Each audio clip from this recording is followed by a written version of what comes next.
2017 मधील बैलगाडा शर्यत बंदी विरोधातील आंदोलन प्रकरणी 32 जणांवर अटक वॉरंट जारी करण्यात आले। दाखल गुन्ह्यांमध्ये न्यायालयात उपस्थित न राहिल्याने कारवाई करण्यात आली। अटक वॉरंटमध्ये भोसरीचे भाजपचे आमदार महेश लांडगे, खेडचे आमदार दिलीप मोहिते, माजी खासदार शिवाजीराव पाटील आणि माजी खासदार बाळा भेगडेंचा समावेश आहे। 2017 मध्ये पुण्याच्या चाकण येथील पुणे-नाशिक महामार्गावर कोणतीही परवानगी न घेता सर्वपक्षीय नेत्यांनी रास्ता रोको आंदोलन केलं होतं। जे नेते आहेत त्यांच्यावरती गुन्हे दाखल झाले होते। मात्र या तारखेला उपस्थित न राहिल्यामुळे खेड न्यायालयाने जवळजवळ 32 जणांवरती खरं तर अटक वॉरंट काढलेला आहे। त्यामध्ये खेडचे माजी आमदार दिलीप मोहिते पडले आणि खरं तर आज खेड न्यायालयाने तुमच्यावरती अटक वॉरंट काढलं, काय सांगा? आपल्या सगळ्यांनाच कल्पना आहे की हे जे आंदोलन आम्ही केलं होतं तर राज्यातल्या सगळ्या बैलगाडा शौकीनांच्या करता केलं होतं।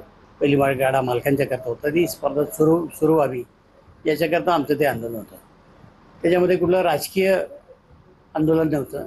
दुसरी गोष्ट, त्या आंदोलनामुळे सरकारचा काही तोटा झाला नव्हता, फक्त वाहतूक व्यवस्था बिघडली होती आणि सरकारच्या परवानगीशिवाय आम्ही आंदोलन काढलं होतं। एवढाच त्याच्यामधला भाग आहे।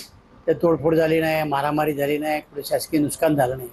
परंतु एक गोष्ट मात्र घडलेली की सरकारचा त्या आंदोलनाविरोध असताना सुद्धा आम्ही त्या चौकामध्ये जमलो आणि आम्ही त्या ठिकाणी भाषणं केली आणि त्यामुळं आमच्यावर हे गुन्हे दाखल झालेले आहेत। दरम्यानच्या काळामध्ये सरकार बदलली गेली तरी प्रत्येक सरकारचं धोरण असं होतं की ही जी बैलगाडी शर्यत ही चालू झाली पाहिजे आणि त्याच्याकरता सरकार न्यायालयामध्ये गेलं। न्यायालयानं सर्वोच्च न्यायालयानं बैलगाड्या शर्यत परवानगी दिली आणि आमचे खटले मागे घ्यावेत